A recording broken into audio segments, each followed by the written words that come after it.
তুমি হয়তো ভাবছ তুমি খুব সচেতন মানুষ, কারো কথায় সহজে প্রভাবিত হও না। কিন্তু সত্যি হলো, ডার্ক সাইকোলজির খেলায় তুমি শিকার হয়ে যেতে পারো, আর টেরও পাবে না কবে তোমার সিদ্ধান্ত, তোমার অনুভূতি, এমনকি তোমার বাস্তবতাও বদলে গেছে। ঢাকার এক ব্যস্ত এলাকায় ছোট একটি আইটি অফিসে কাজ করত রিয়াদ। সে শান্ত স্বভাবের, পরিশ্রমী এবং একটু অন্তর্মুখী ধরনের ছেলে। অফিসে তার তেমন বন্ধু ছিল না, কিন্তু সবার সঙ্গে ভদ্র আচরণ করত। তার জীবনে বড় কোনো নাটকীয় ঘটনা ছিল না, যতদিন না অফিসে যোগ দিল নতুন একজন, আরমান। আরমান ছিল ভীষণ আত্মবিশ্বাসী, কথাবার্তায় চটপটে, আর প্রথম দিনেই সবার মন জয় করে ফেলেছিল। সে যেন জানত কার সামনে কিভাবে কথা বলতে হয়। বসের সামনে সে পরিমিত, ভদ্র আর কর্মঠ। সহকর্মীদের সামনে মজার, সহানুভূতিশীল আর হেল্পফুল। আর রিয়াদের সামনে সে ছিল সবচেয়ে বেশি আন্তরিক। প্রথম সপ্তাহেই আরমান রিয়াদের সঙ্গে লাঞ্চ করা শুরু করল। তুই খুব ট্যালেন্টেড জানিস। এই একটা বাক্যই রিয়াদের মনে দাগ কেটে দিল, কারণ অফিসে তাকে কেউ আগে এমনভাবে প্রশংসা করেনি। এরপর শুরু হলো সূক্ষ্ম খেলা। আরমান মাঝে মাঝে বলতো, বস তোকে ঠিকভাবে ভ্যালু দেয় না। আমি খেয়াল করেছি তোর কাজের কৃতিত্ব অন্যরা নিয়ে নিচ্ছে। রিয়াদ আগে এসব নিয়ে ভাবেনি, কিন্তু কথাগুলো মাথায় ঘুরতে লাগলো। সে অফিসের ছোট ছোট ঘটনাগুলো নতুনভাবে দেখতে শুরু করল। একদিন বস মিটিংয়ে তার কাজের উল্লেখ না করায় রিয়াদের মনে হলো, হ্যাঁ, আরমান ঠিকই বলেছিল। এটাই ছিল প্রথম ধাপ, সন্দেহের বীজ বপন। ডার্ক সাইকোলজির একটি গুরুত্বপূর্ণ কৌশল হল গ্যাস লাইটিং, যেখানে একজন ধীরে ধীরে তোমার বাস্তবতার ধারণা বদলে দেয়।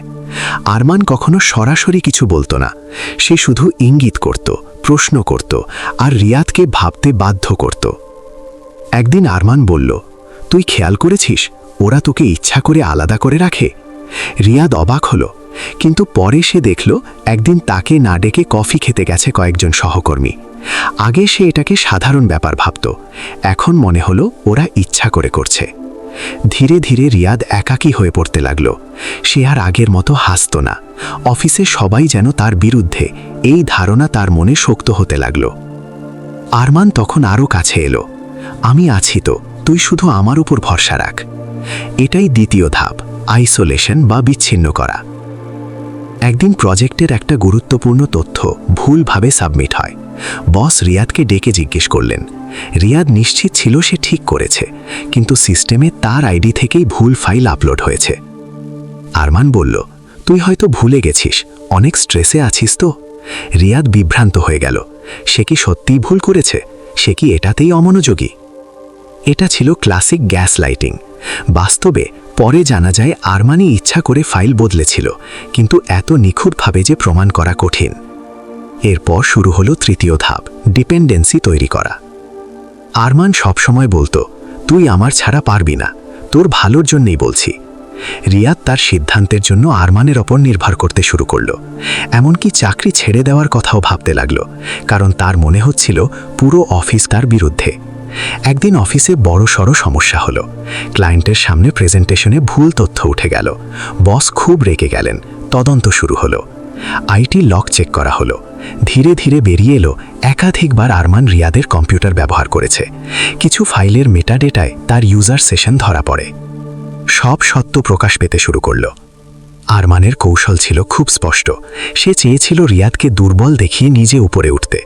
সে বুঝেছিল রিয়াদ অন্তর্মুখী, আত্মবিশ্বাস কম, আর স্বীকৃতির ক্ষুধা আছে।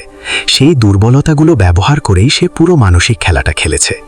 কিন্তু আশ্চর্যের বিষয়, রিয়াদ এত দিনেও টের পায়নি সে শিকার হয়েছে। কারণ ডার্ক সাইকোলজি কখনো সরাসরি আঘাত করে না, এটা ধীরে ধীরে তোমার চিন্তা, অনুভূতি, সম্পর্ক সব কিছু বদলে দেয়। তদন্ত শেষে আরমান চাকরি হারালো। কিন্তু গল্প এখানেই শেষ নয়।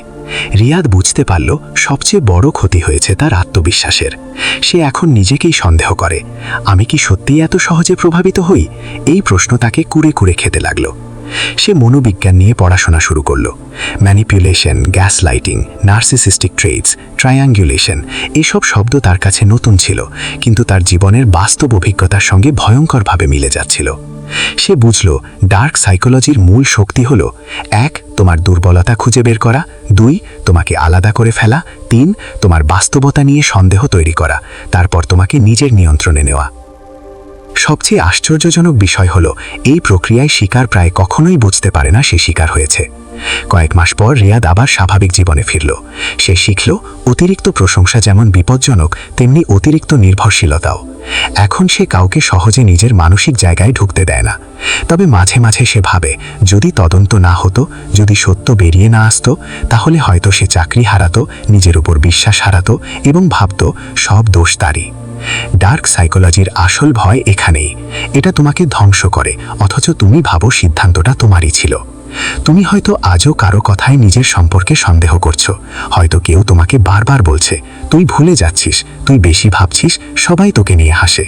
একবার থামো, ভাবো, তোমার অনুভূতিটা কি সত্যিই ভুল, নাকি কেউ খুব সূক্ষ্মভাবে তোমার বাস্তবতা বদলে দিচ্ছে?